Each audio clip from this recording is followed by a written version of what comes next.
Selamat pagi pemirsa. Sejak menetapkan Harun Masiku sebagai buron pada tahun 2020, KPK terus mengobral janji akan menangkap terduga korupsi itu. Janji itu terus dijaga selama 4 tahun. Bahkan Wakil Ketua KPK Alexander Marwata dengan penuh percaya diri mengatakan pihaknya sudah mengetahui lokasi persembunyian kader PDIP itu. Pertanyaan di benak publik, apa yang membuat KPK tidak kunjung menangkap terduga koruptor itu? Siapa yang berada di belakang Masiku hingga KPK tidak bisa menuntaskan kasus sesederhana itu? Pemirsa, inilah editorial Media Indonesia di seri ini Kamis 13 Juni 2024 dengan tema Janji Melulu Tangkap Masiku bersama saya Leona Samosir. Dan Anda semua para pemirsa bisa juga ikut menyatakan pendapat Anda nanti dengan menelepon nomor telepon 021 583 99 100. Pemirsa, pagi ini telah hadir bersama saya anggota Dewan Redaksi Media Group Ade Alawi. Kang Ade, selamat pagi. Pagi, Deo. Sehat-sehat, Kang? Alhamdulillah sehat. Tidak perlu ditangkap siapa-siapa ya, karena namanya Ade Alawi bukan Harun Masiku. Kita bicara lagi soal Harun Masiku dan yang menarik adalah timing ya. Yeah. Dulu-dulu kita sudah sering membicarakan ini, tapi kemudian belakangan jadi mengemuka lagi. Tapi sebelum kita bahas itu, Kang Ade, kita lihat dulu beberapa berita yang diperhatikan Media Indonesia tuh pagi ini. Yang pertama ini adalah headline Media Indonesia, Anda bisa lihat di harian Anda, pemirsa. Israel penjahat besar kemanusiaan. Ini yang mengatakan siapa nih, Kang Ade? Ya, ini adalah hasil temuan dari Komisi Penyelidikan Perserikatan Bangsa-Bangsa. Di dalam temuannya mereka turun ke lapangan, ke jalur Gaza, kemudian juga mewawancari sejumlah korban di sana. Jadi banyak peristiwa yang memang luar biasa. Ada kejahatan yang luar biasa karena masifnya dan juga banyak jumlah korban tewas ya di Gaza. Sipil ya? Warga sipil. Kemudian Komisi Penyelidik PBB juga ini menyatakan bahwa kelompok militan Palestina Hamas juga melakukan kejahatan perang. Jadi dua-duanya diberikan kesimpulan yang memang dua-duanya adalah bermasalah seperti itu. Nah, namun demikian ini perlu upaya-upaya lebih lanjut lagi dari Perserikatan Bangsa-Bangsa, khususnya dari Amerika Serikat, karena dalam konteks Israel ini tampaknya di atas langit ada langit.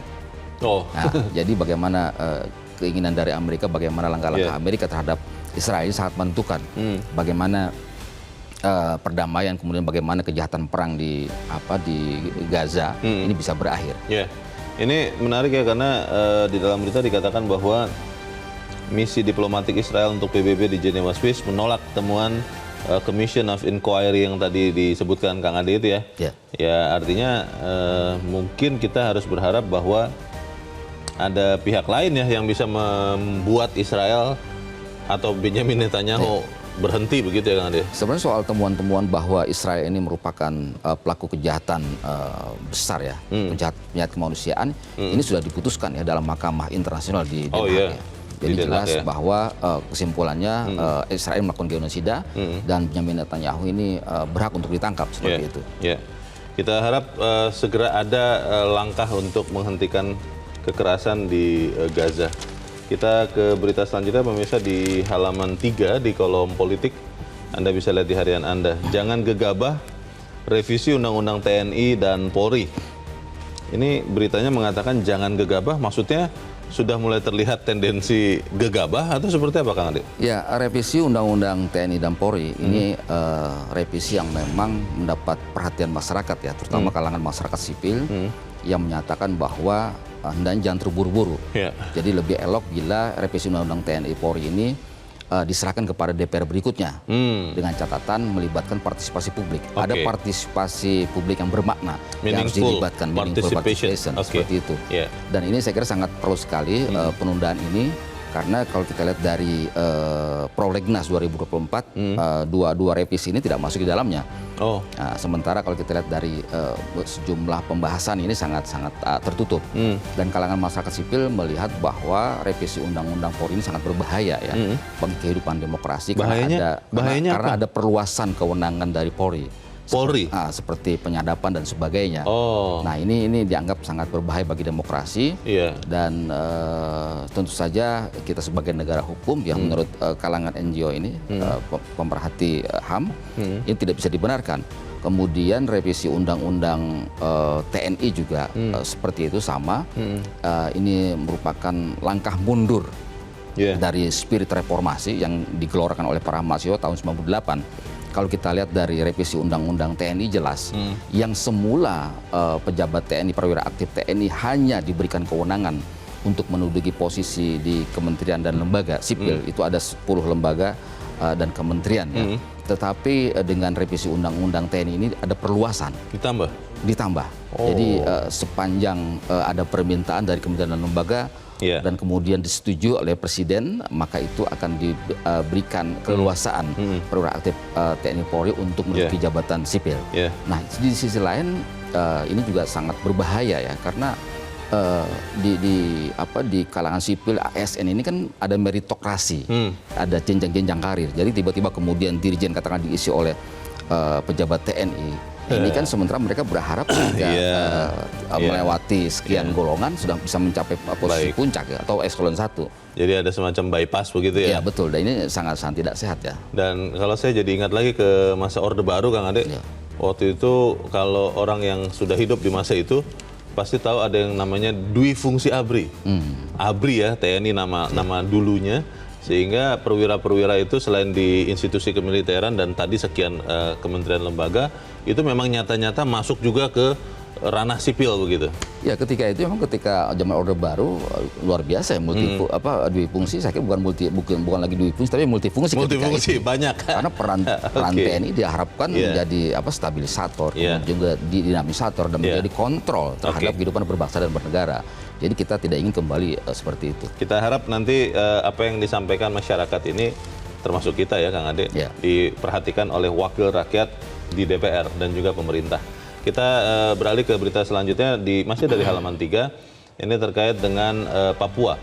Majelis Rakyat Papua minta diberi kewenangan awasi dana otonomi khusus. Ini ada yang mengatakan apa itu kemudian akan efektif menekan kebocoran, atau jangan-jangan nanti ada semacam silaturahim begitu, Kang Ade. Bagaimana, Kang? Ya sebenarnya harapan dari Majelis Rakyat Papua ini adalah rekomendasi BPK sudah lama ya, sejak 2021 BPK merekomendasikan agar Majelis Rakyat Papua diberikan kewenangan untuk melakukan pengawasan terhadap dana OSUS. Tetapi di sisi lain sebenarnya soal pengawasan dana OSUS ini ada peraturan gubernur juga yang menyatakan bahwa MRP ini diberikan kewenangan, diberikan kewenangan untuk melakukan pengawasan terhadap dana OSUS. Memang sejauh ini dana OSUS ini langsung kontrolnya oleh pemerintah pusat ya, seperti BPKP, kemudian BPK dan sebagainya. Gitu. Nah, tetapi ini saya kira harus menjadi perhatian karena ini aspirasi para tokoh-tokoh Papua, sehingga dalam revisi Undang-Undang OSUS mendatang ini harus dilibatkan sehingga lebih efektif lagi dan bagian dari sense of belonging ya, bagaimana dan OSUS ini harus diselamatkan oleh semua pihak di sana di Papua. Karena selama ini berdasarkan audit dari BPK ini tidak efektif ya, dan OSUS ini sudah sekian triliun, tapi kemudian kesejahteraan rakyat Papua ini belum juga naik kelas. Belum terangkat signifikan belum terangkat. Ya kita harap bahwa apa yang disampaikan ini benar-benar efektif ya. Pembicaraan dengan Majelis Rakyat Papua, lalu juga kalau ada janji dari pemerintah pusat begitu ya, itu benar-benar dijalankan. Karena kalau berjanji terus tidak ada buktinya, nanti ada masalah kepercayaan juga, begitu kan Kang Ade? Betul. Soal janji itu yang mengantarkan kita ke editorial, pemirsa. Pada pagi ini editorial menulis terkait dengan janji melulu tangkap Masiku. Ini kalau anak-anak muda sekarang bilang ada istilah PHP, pemberi harapan palsu katanya. Nah kali ini apakah kemudian harapan itu palsu atau harapan itu akan terwujud sampai ada kata-kata loh, 1 pekan akan ditangkap. Bagaimana Kang Ade? Ya kasus buron Harun Masiku ini luar biasa ya. Saya melihatnya mungkin levelnya extraordinary ya. Karena betapa sulitnya menangkap seorang Harun Masiku. Karena kalau secara kapital ya Nazarudin yang dulu pernah buron ke Kolombia itu lebih besar dananya. Oh iya. Tapi kan selama 3 bulan kemudian bisa diambil gitu. Dapat ya? Dapat gitu. Dijemput dari negara itu ya? Dijemput dari negara pakai pesawat khusus kan luar biasa gitu. Tetapi seorang Harun Masiku dalam kasusnya ini kan suap ya, suap PAW pergantian antar waktu, dan suapnya kepada salah seorang komisioner KPU dan Bawaslu. Sudah dihukum ya? Nah sudah dihukum. Nah dari sini sebenarnya kita bisa melihat ya secara makro bahwa demokrasi di tanah air ini bisa dibeli. Jadi anggota KPU, kemudian juga oknum anggota KPU, oknum Bawaslu ini bisa dibeli untuk bagaimana posisi di DPR bisa diraih. Nah ini itu catatan potret buram demokrasi kita. Ini harus menjadi perhatian bersama ya. Nah terkait dengan Harun Masiku ini juga sangat aneh ya. Jadi pernyataan wakil ketua pemberantasan korupsi ya, wakil ketua KPK Alexander Marwata di depan Komisi 3 DPR, beliau menyatakan bahwa pihaknya sudah mengendus, sudah tahu posisi Harun Masiku di mana berada. Keren. Dan sebentar lagi dalam sepekan lagi akan ditangkap. Tetapi pernyataan Alexander Marwata di DPR hanya berusia 1 hari. Besoknya di depan wartawan dia mengatakan bahwa maksud saya bukan begitu. Maksudnya jadi bagaimana? Jadi maksudnya adalah bahwa itu adalah harapan, bukan janji, bukan tekad. Harapannya adalah dalam 1 pekan. Dalam 1 pekan. Tapi bisa tersebut ya 1 pekan begitu ya? Makanya. Itu harapan yang sangat konkret itu. Betul. Nah ini luar biasa ya keanehan-keanehan dari kasus Harun Masiku. Dan kepada wartawan kemarin beliau mengatakan bahwa kami sampai saat ini belum tahu persis di mana posisi Harun Masiku. Nah kalau kita tarik ke belakang memang kasus Harun Masiku ini luar biasa ya, banyak keanehan-keanehan. Perburuan Harun Masiku ini kan mentok ya di salah satu perguruan tinggi yang dimiliki oleh institusi penegak hukum. Dan ketika Harun Masiku di situ dalam tanda petik melakukan mencari perlindungan di situ, kemudian sejumlah anggota penyidik KPK yang dipimpin oleh Novel Baswedan, kemudian mereka malah dikepung di situ. Dikepung di situ, kemudian diintimidasi, diinterogasi, malah dites urin. Akhirnya kemudian Harun Masiku lolos dari institusi tersebut. Pertanyaan besarnya adalah ada 2, Kang. Dulu kan Nazarudin ditangkap di Kolombia oleh institusi apa ya? KPK atau Polri? KPK dan Polri. KPK dan Polri ya? Oh bersama-sama? Nah kali ini kan KPK saja yang mau menangkap. Mungkin harus minta bantuan Polri, mungkin. Harus. Sebenarnya kalau soal bantuan sudah ada pernyataan tegas ya dari Kapolri. Pertanyaan kedua adalah, kok sekarang akhirnya mau ditangkap, bisa ditangkap, dulu-dulu kemana saja? Kita harus bahas itu, Kang Ade, dan pemirsa, inilah editorial Media Indonesia untuk hari ini, Kamis 13 Juni 2024, janji melulu, tangkap Masiku.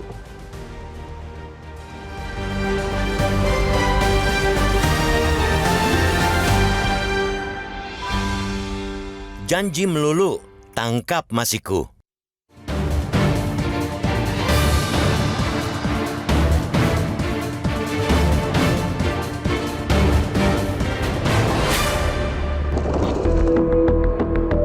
Sejak menetapkan Harun Masiku sebagai buron pada 2020, Komisi Pemberantasan Korupsi atau KPK terus mengobrol janji akan menangkap terduga korupsi itu. Janji itu terus dijaga selama 4 tahun ini, bahkan hingga Selasa 16 Juni oleh Wakil Ketua KPK Alexander Marwata di hadapan Komisi 3 DPR. Dengan penuh percaya diri, Alexander mengatakan pihaknya sudah mengetahui lokasi persembunyian kader PDIP tersebut. Dengan yakinnya pula, ia memberi harapan terduga koruptor itu dapat ditangkap dalam sepekan ini.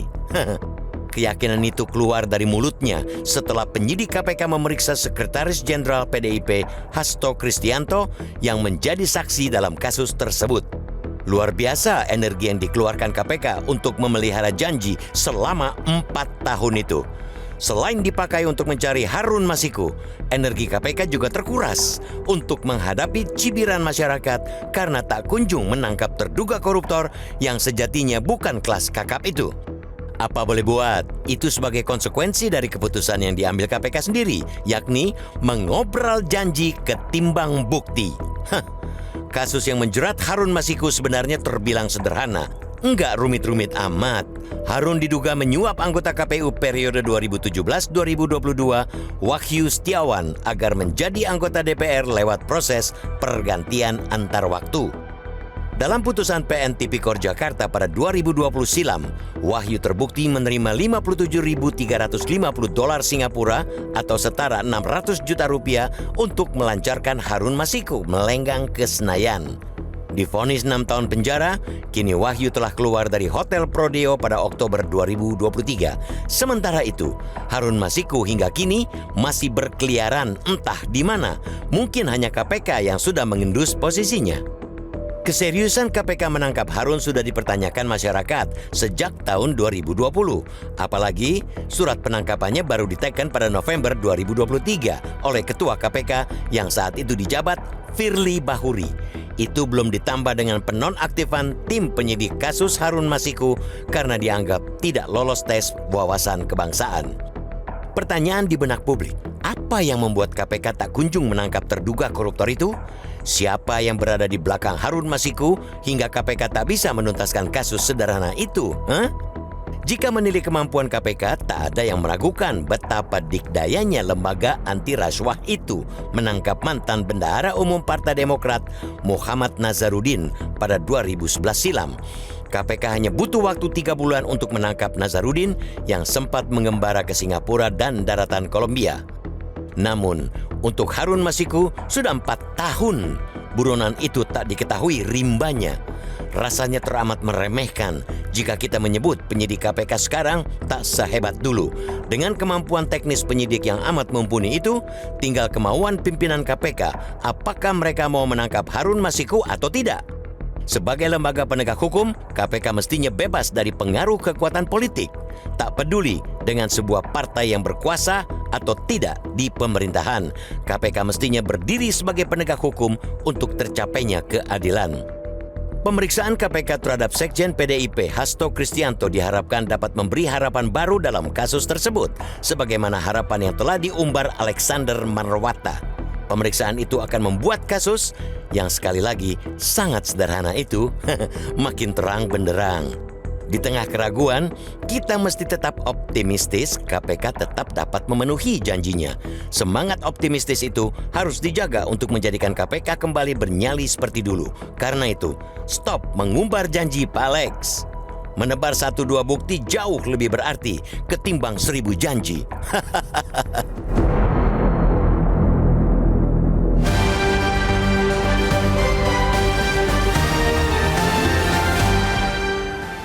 Di bagian berikut Anda bisa ikut menyatakan pendapat Anda terkait dengan editorial pagi ini pemirsa. Untuk saat ini, tetaplah bersama kami.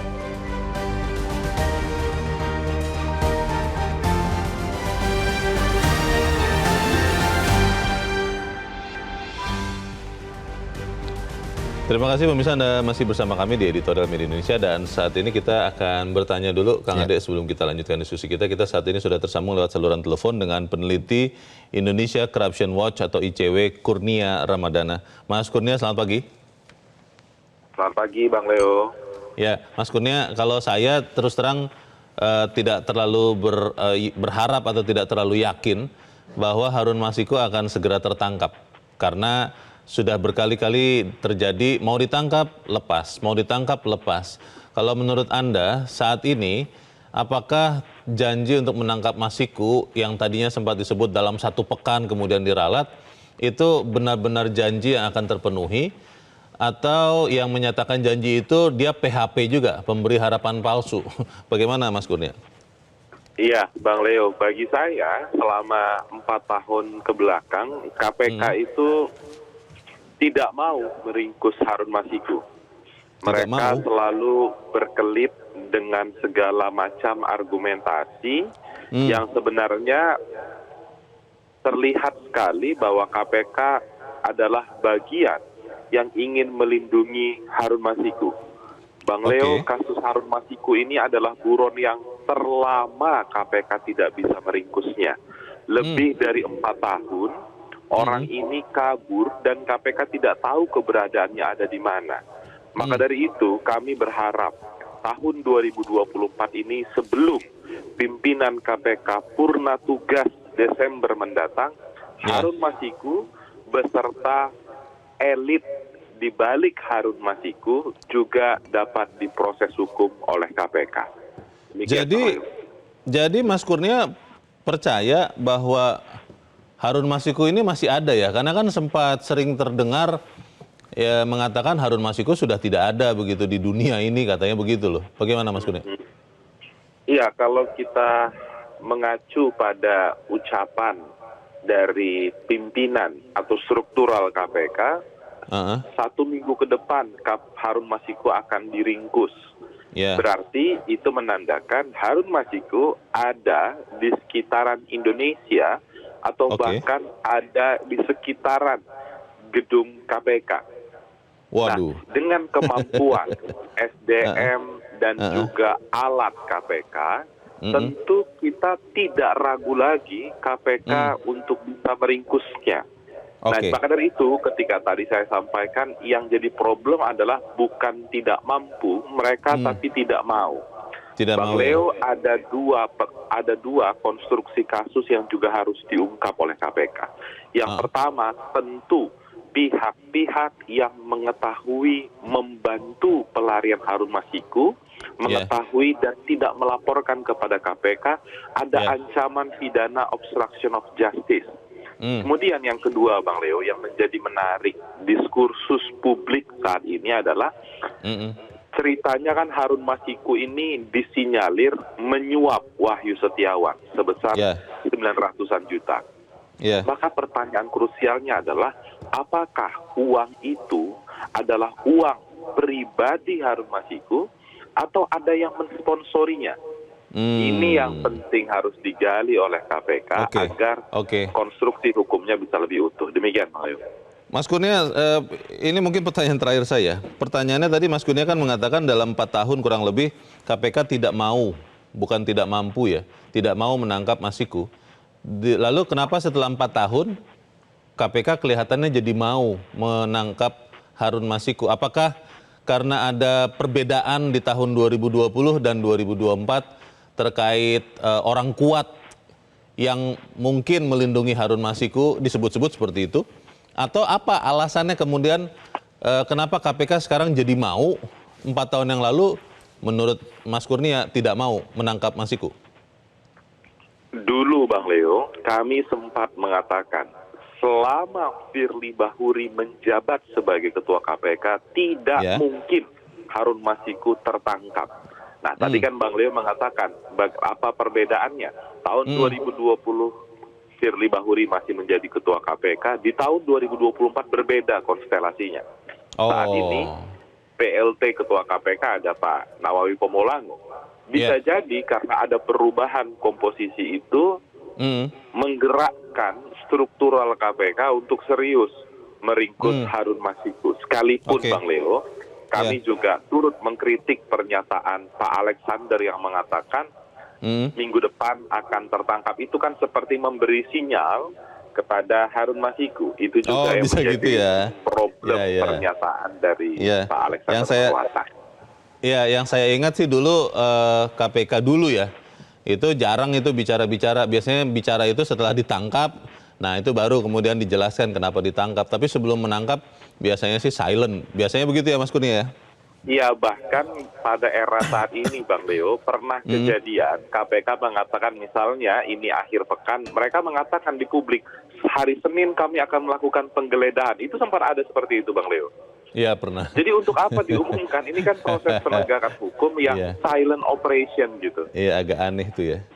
Tapi kita harap bahwa kali ini jangan hanya janji lah ya, namanya masyarakat kan mau percaya kepada penegak hukum termasuk KPK, tidak mau hanya mendengar janji ya, tapi mau melihat bukti. Begitu ya Mas Kurnia? Betul, jangan hanya omon-omon saja Bang Leo. Baik, kita tunggu berarti jangan-jangan akhir pekan ini atau mungkin besok jangan-jangan Harun Masiku sudah tertangkap. Terima kasih peneliti ICW Kurnia Ramadana sudah berdiskusi dengan kami. Selamat pagi Mas Kurnia. Pertanyaannya itu Kang Ade, kalau saya tadi baca-baca lagi cerita Nazarudin di Kolombia itu yang nangkap Interpol. Ya memang kerjasama juga salah satunya dengan KPK, tapi yang menangkap polisi kan. Nah mungkin Harun Masiku supaya bisa ditangkap sekarang, KPK harus kerjasama juga dengan polisi. Siapa tahu ya, bagaimana tuh Kang Ade? Menurut saya memang harus ada sinergi ya antara KPK dan Polri. Dan sinergi ini harus diwujudkan secara nyata ya, tidak hanya di level pimpinan ya. Sinergi, tapi faktanya tidak. Dan bukti tidak ada sinergi itu bisa kita lihat misalnya Agustus 2023 tahun lalu.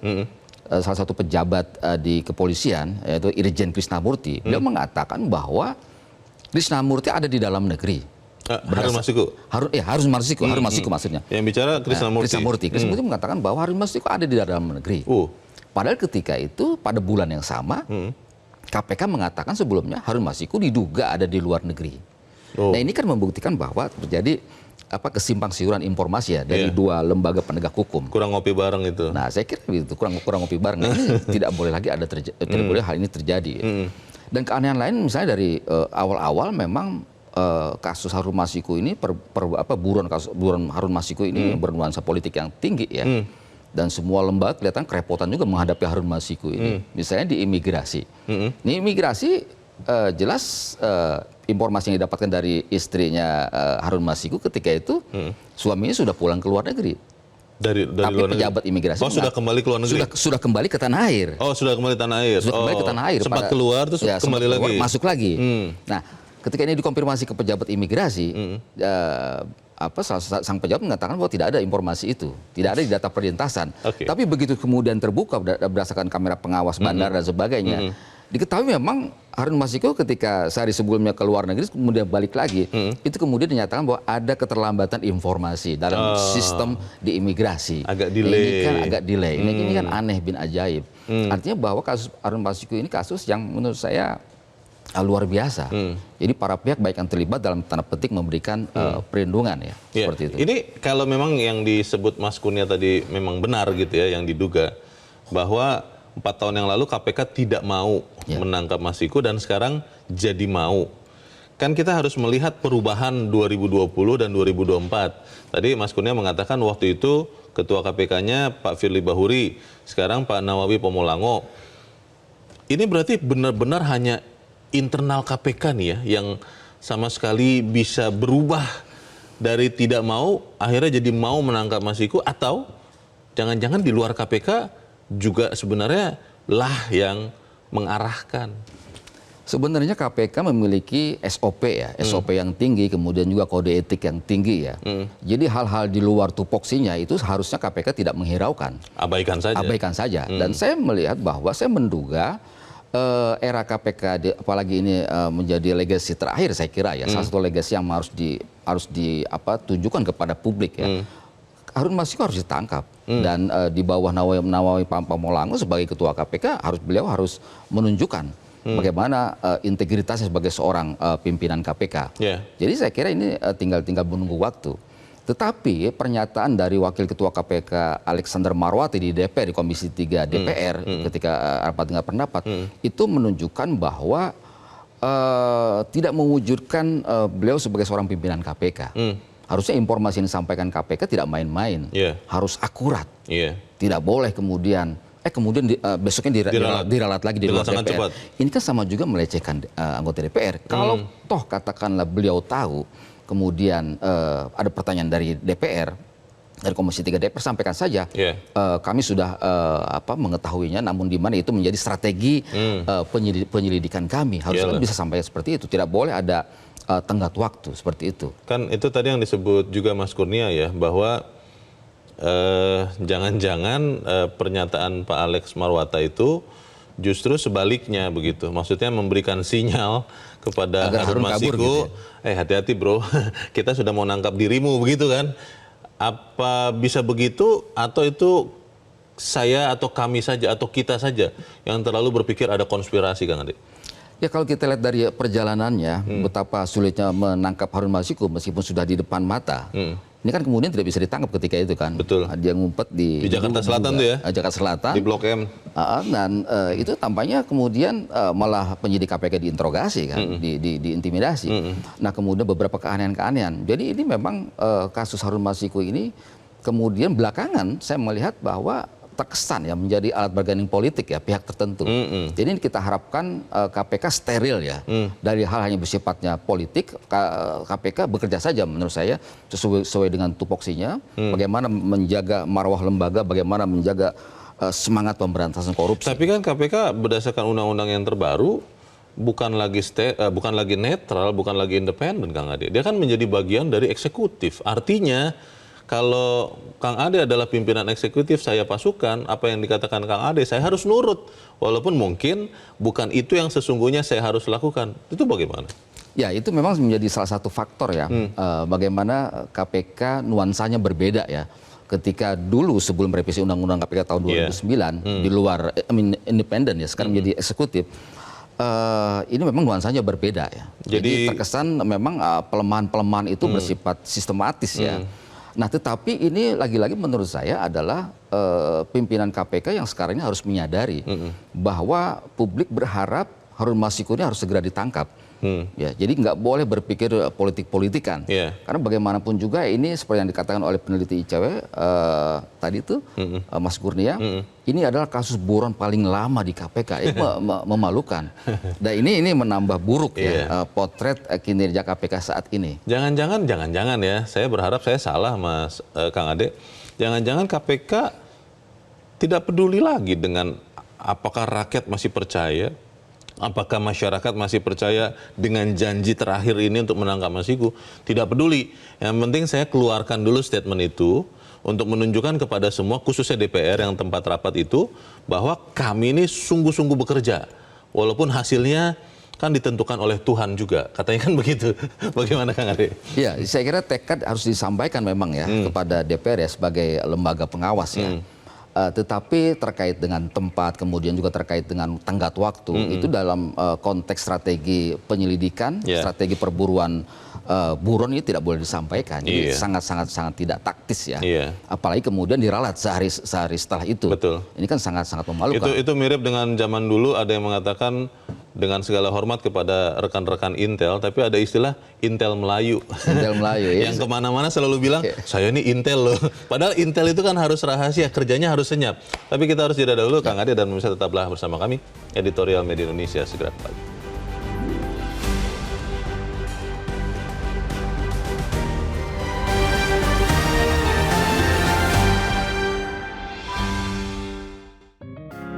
Media Indonesia mengajak Anda untuk mengakses fitur premium e-paper. Dengan sajian konten berbasis intelektual dan meneguhkan kebangsaan, Media Indonesia tampil dengan lebih dinamis melalui e-paper Media Indonesia yang dapat Anda akses kapan saja, di mana saja. Caranya mudah, download aplikasi Media Indonesia di Android atau ketik link e-paper.mediaindonesia.com atau bisa scan QR Code pada layar kaca Anda. Klik tab e-paper di bagian samping layar tablet Anda, daftarkan data diri, serta pilih paket berlangganan e-paper Media Indonesia sesuai dengan kebutuhan Anda. Nikmati juga bonus spesial tambahan 4 halaman rubrik fokus setiap hari. Semua bisa Anda dapatkan hanya di e-paper Media Indonesia. Untuk informasi lebih lanjut, hubungi customer service di nomor 0811 1201 2018 atau kunjungi media sosial @mediaindonesia. Media Indonesia, referensi bangsa. Terima kasih pemirsa, Anda masih bersama kami dan saat ini kita akan Kang Ade mendengarkan juga pendapat dari para pemirsa Metro TV terkait dengan janji untuk menangkap Masiku. Kita sudah terhubung dengan pemirsa Metro TV di Batam, Kepulauan Riau. Ada Pak John Veto. Pak John, selamat pagi. Selamat pagi, Bung Leo. Selamat pagi, Mas Ade. Salam sehat selalu. Ya. Salam sehat. Bagaimana Pak John? Kita bisa segera melihat Harun Masiku tertangkap, tidak Anda percaya atau tidak percaya Pak John? Oh, begini, Bung Leo. Ya, saya catat ini ya, janji KPK untuk menangkap Harun Masiku ini kalau nggak salah dari 2020 itu ada 9 kali. Ya, dengan yang kemarin. Dengan Pak Ali Marwata itu ya. 9 kali ya. Ada kemarin yang ketua ini, ketua KPK yang sekarang nih, Pak Pemangano ini juga kemarin setelah dilantik jadi ketua, dia bilang dia seminggu lagi nangkap Harun Masiku juga, nggak salah. Ya? Jadi ini seharusnya kemarin DPR RI itu harus membuat apa? Ada pernyataan nggak? Alex Marwata itu kan bukan main-main kemarin. Apa di Komisi 3 itu. Harusnya anggota DPR Komisi 3 itu harus jeli juga, Bung Leo. Jangan semulongo gitu aja. Ya, bikin pernyataan. Seminggu kau nggak bisa tertangkap. Kau yang ditangkap. Apa yang terjadi? Apa yang terjadi? Jadi jangan cuma melalui gitu. Dan lagi ini memang salah besar, Bung Leo. Ada pula seorang petinggi KPK bilang seminggu lagi. Enggak. Itu betul kata Bang Ade tadi. Ngasih sinyal. Ya, kalau DPO itu sekelas polisi di polsek aja kalau nak nangkap orang itu dia kadang-kadang kalau kita tahu ada menangkap diginikan dia apa dia sama kita telunjuk dia kan muncul jangan ngomong gitu kan ini masa dia sekelas Harun Masiku 4 tahun kita buron memang Harun Masiku ini tidak begitu kalau bagi saya nggak ada apa-apanya orang ini Cuma ini kan dibesar-besarkan aja sebenarnya. Kalau nak nangkap datang kemarin ditangkap ini. Ya. Cuma ini ya biasalah ya. Kita semua orang juga tahu kok, Bung Indonesia. Ya. Orang juga masyarakat juga nggak begitu peduli sangat kok dengan Harun Masiku ini. Siapa sih Harun Masiku? Cuma KPK-nya ini yang tidak betul sebenarnya. Asik nak janji aja nak nangkap. Kalau yang ini pertanyaan terakhir Pak John, yang janji terakhir Pak John percaya nggak kurang lebih 1 pekan Harun Masiku akan tertangkap, Pak? Gini Bung Leo, saya akan bikin janji juga ya. Saya bikin akan apa juga. Kalau ketangkap sama Alek Morata nih seminggu nih, siap puasa ya. 2 hari saya puasa. Ya. Puasa saya 2 hari. Ya. Baik. Ya, betul. Oke. Nggak akan ada itu, yakin sih saya. Baik, karena puasa itu baik juga untuk kesehatan. Kita harap supaya Harun Masiku tertangkap dan Pak John bisa semakin sehat dengan puasa 2 hari katanya. Terima kasih Pak John Veto di Batam. Selamat pagi Pak. Di belakang Pak John ada Pak Edward di Curup Bengkulu. Pak Edward, selamat pagi Pak. Selamat pagi Bung Leonard, selamat pagi Bung Ade. Selamat pagi Pak Edward. Jadi kasus Harun Masiku ini bikin gonjang-ganjing di Indonesia. 4 tahun masanya. Sebenarnya kasus Harun Masiku ini kan nggak terlalu hebat lah, cuma untuk pergantian antar waktu anggota DPR, cuma menyangkut korupsi karena ada suap. Wahyu Setiawan sudah tertangkap. Selama ini bukan nggak bisa ditangkap, memang KPK nggak mau nangkap. Halo, Pak Edward. Pak Edward di Curup Bengkulu, halo. Kelihatannya terputus. Jangan-jangan bukan karena disadap ya, bukan ya. Tapi kita nanti mungkin akan coba hubungi lagi. Kita akan beralih dulu ke pemirsa Metro TV berikut. Ada di Jambi, Pak Ramadan. Pak Ramadan, selamat pagi. Selamat pagi, Assalamualaikum warahmatullahi wabarakatuh. Pak Leo dan Pak Ade. Warahmatullahi wabarakatuh. Bagaimana Pak Ramadan? Silakan Pak, pendapat Anda Pak. Pendapat saya, kalau diberitahukan dulu ada target untuk nangkap buron itu, mustahil akan ditangkap. Oh, mana begitu ya? mungkin Mustahil. pemberitahuan itu mustahil. Lah kok nangkap diberitahu kan, lari-lari kau, cepat-cepat lari kau, aku tangkap, kan tidak mungkin seperti itu. Ini kerja bikin ketawa dan bikin kesal Pak Leo. Atau jangan-jangan Pak Ramadan, jangan-jangan itu adalah strategi dari KPK yang mungkin, ini saya menduga-duga ya, sudah tahu kurang lebih di satu wilayah, tapi persisnya belum tahu di mana, sengaja dikatakan begitu supaya kemudian Harun Masiku bergerak, di situ dia baru bisa ditangkap. Kan bisa begitu juga Pak Ramadan, bagaimana Pak? Iya pas itu Pak Leo. Jadi saya mau nangkap si A di tempat tertentu, kamu saya tangkap. Belum memberitahuan saya masih jauh, larilah dia ke sana, kemana? Bisa juga. Kalau ya? mau nangkap ya jangan beritahu, tangkap saja, bawa ke KPK ya selesai. Oke. Jadi melihat ini semakin hari seperti kerja KPK ini, kalau mohon maaf saya mengatakan seperti ekor tikus, makin ke ujung makin kecil, makin ke ujung makin kecil, kepercayaan masyarakat makin lama makin menurun. Yang kedua, Harun Masiku ini memang orang-orang aneh Pak Leo, orang aneh. Kalau ini ketangkap, kerjanya sebuah partai politik besar itu terbongkar. Karena kasus nomor 5 mau pengganti PAW nomor 2, nomor 2-nya perempuan. Saya persis tahu tentang kasus ini. Kalau Harun Masikunya ditangkap, terbongkarlah permainan-permainan partai politik untuk mendudukkan seseorang di DPR itu. Jadi memprihatinkan betul. Jadi kalau Harun Masiku tertangkap, luar biasa Pak Alex. Baik. Tapi saya meyakini tidak mungkin tertangkap karena sudah diberitahukan. Terima kasih Metro. Selamat bekerja Pak Alex. Semoga janjinya terkabul. Baik. Terima kasih Pak Ramadan di Jambi untuk harapan Anda dan pendapat Anda. Selamat pagi Pak. Kita akan coba hubungi lagi Pak Edward di Curup Bengkulu. Pak Edward, selamat pagi. Selamat pagi Bung Leo. Tadi terputus, mohon maaf, tadi terputus. Ya. Tadi saya sempat pikir jangan-jangan listrik di tempat Bapak karena Bapak di Sumatera mati lagi. Ternyata tidak ya Pak Edward ya? Tidak. Jadi begini, silakan, Pak. Saya melihat kalau Harun Masikunya kan nggak ada apa-apa apalah, sekedar korupsi 600 juta nyuap Wahyu Setiawan. Tapi di belakang ini dia tidak mungkin bisa masuk ke DPR itu cuma karena Wahyu Setiawan. Wahyu Setiawan di KPU cuma memberikan fasilitas saja, tapi yang mendukungnya di belakang ini yang dikhawatirkan. Misalnya Harun Masiku ini, tapi setelah PDIP sekarang ya agak membalelo, ya kayaknya ini pasti insya Allah tertangkap ini mudah. Soalnya kan tidak ada lah alat yang nggak bisa mendeteksi di mana-mana. PDIP biar tahu juga. Maksud Pak Edward berarti kasus ini sangat kental dengan nuansa politis begitu, Pak Edward? Saya orang awam dan di pelosok. Saya bisa membaca hal yang demikian. Menurut saya mudah-mudahan ini benar nantinya. Mudah-mudahan benar. Setelah sekjen PDIP ini diperiksa, ini mulai terungkap sedikit-sedikit, apalagi kalau Harun Masikunya tertangkap. Ini pasti ada orang yang di belakang. Tidak mungkin lah dari nomor urut yang jauh bisa menggantikan.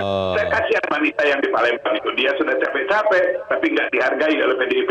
PDIP tunggu masanya.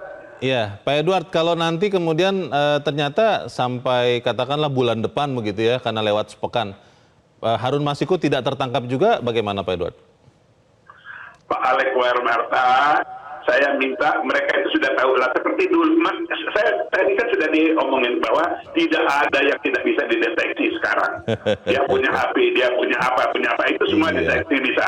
Tinggal mau atau tidak mau. Selama ini tidak mau, bukan tidak bisa, tidak mau ditangkap. Kalau selama ini. Mudah-mudahan ini akan membangkitkan lagi kepercayaan masyarakat kepada KPK.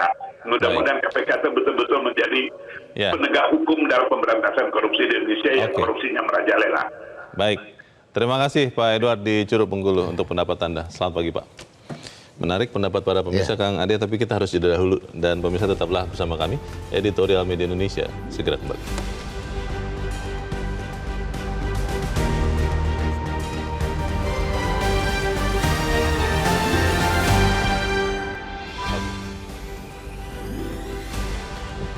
Terima kasih Anda masih bersama kami. Kita di bagian akhir diskusi pagi ini. Kang Ade, kalau saya melihat dari 3 pemirsa, benang merahnya mereka ragu ya dengan apakah kemudian Harun Masiku tertangkap. Dan lalu kalau saya melihat keterangan, apa sih yang namanya operasi tangkap tangan, itu melalui sebuah operasi rahasia. Silent operation. Ya kalau sudah diomongin dulu, tadi jangan-jangan kata pemirsa justru kasih sinyal supaya kabur. Bagaimana? Ya. Saya ingin menyampaikan satu pepatah ya, ini pepatah dari nenek moyang. Ini dari pernyataan dari Pak John, dari Pak Edward dan Pak Ramadan. Bisa disimpulkan bahwa ada pepatah yang saya kira harus kita pegang ya. Di mana ada kemauan, di situ ada jalan. Di mana? Ya. Ketika KPK memiliki kemauan, maka jalan akan terbuka. Dan masyarakat juga pasti akan mendukung penangkapan itu. Kemudian juga sinergi dengan Polri juga harus ditingkatkan. Karena kalau kita lihat dari bagaimana sumber daya resources yang ada di KPK itu luar biasa. Baik itu sumber daya manusia. Di KPK ya? Mereka luar biasa. Mampu melakukan perburuan-perburuan yang sulit. Teknologinya juga tercanggih mungkin ya. Kemudian juga penyadapan juga dan sebagainya itu bisa dilakukan. Tetapi ini tidak ada kemauan. Tetapi saya yakin bahwa konstelasi politik sudah berubah ya. Dan Harun Masiku, feeling saya, ini feeling ya. Karena dari awal memang kasus Harun Masiku ini bernuansa politik dan sekarang konstelasi politik sudah berubah, maka Harun Masiku akan ditangkap. Terlebih lagi dari pernyataan pejabat Polri, Irjen Krisnamurti pada tahun lalu, Agustus, Harun Masiku nggak kemana-mana tuh, nggak keluar negeri, ada posisinya di dalam negeri. Ini kan jelas nggak mungkin juga seorang pejabat Polri berbohong, sembarangan bicara.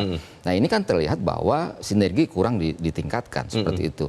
Jadi ke depan saya melihat bahwa ini akan menjadi legasi dari KPK. Jadi KPK harus menangkap Harun Masiku dan masyarakat bisa melihat bahwa kinerja KPK di bawah Pamulango, di bawah Nawawi Pamulango yang notabene akan berakhir Desember ini harus betul-betul menunjukkan integritasnya.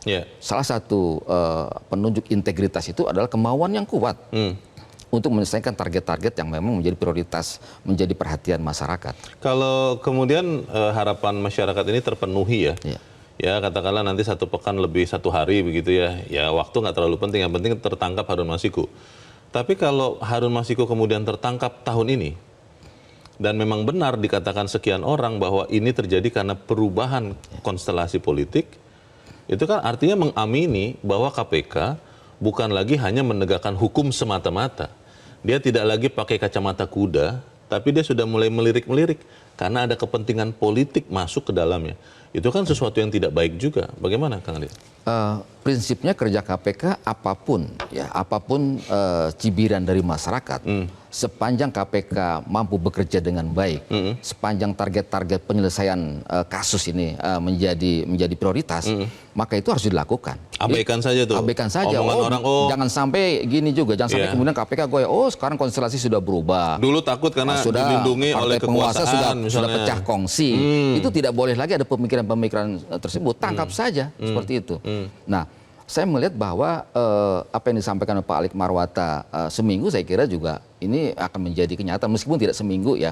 Tetapi setidaknya sebelum berakhirnya masa jabatan KPK yang sekarang, sebelum Desember ini akan tertangkap. Berarti tidak boleh kemudian Harun Masiku tertangkap dalam waktu seminggu lebih dari setahun begitu ya? Betul, jangan sampai kemudian di era yang sekarang ini kalau ketika mereka sudah menjadi mantan komisioner KPK, mereka menjadi terbebani juga oleh sejarah. Ternyata era mereka ini tidak ada yang dibanggakan, tidak lengkap kebanggaan mereka sebagai mantan pimpinan KPK karena masih ada PR, itu Harun Masiku belum tertangkap seperti itu. Kalau sampai kan tidak hanya Harun Masiku tapi juga ada Thanos. Betul. Nah kemudian juga Thanos nih orang kan menyibir juga, ini kesannya mungkin biar ada temannya Harun Masiku. Thanos kemudian di-PR-kan juga, diburonkan juga. Ini kan muncul hal seperti ini. Konspirasi teori ya?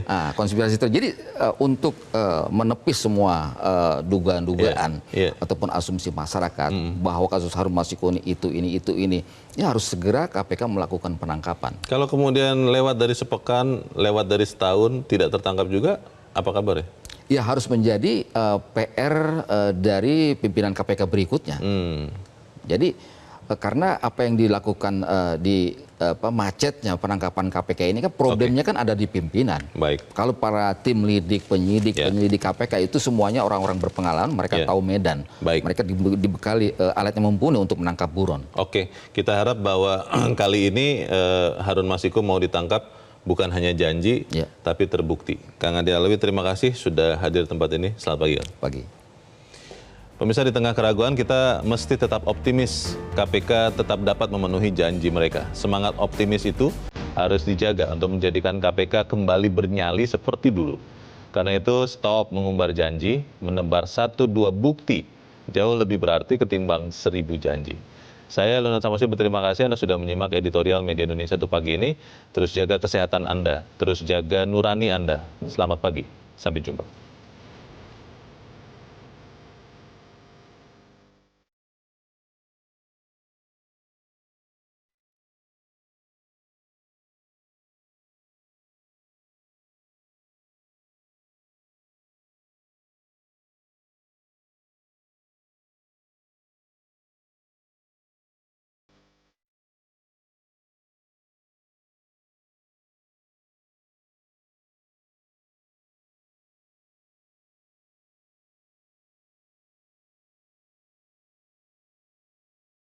Jelajahi cara baru mendapatkan informasi. Download Metro TV Extend sekarang.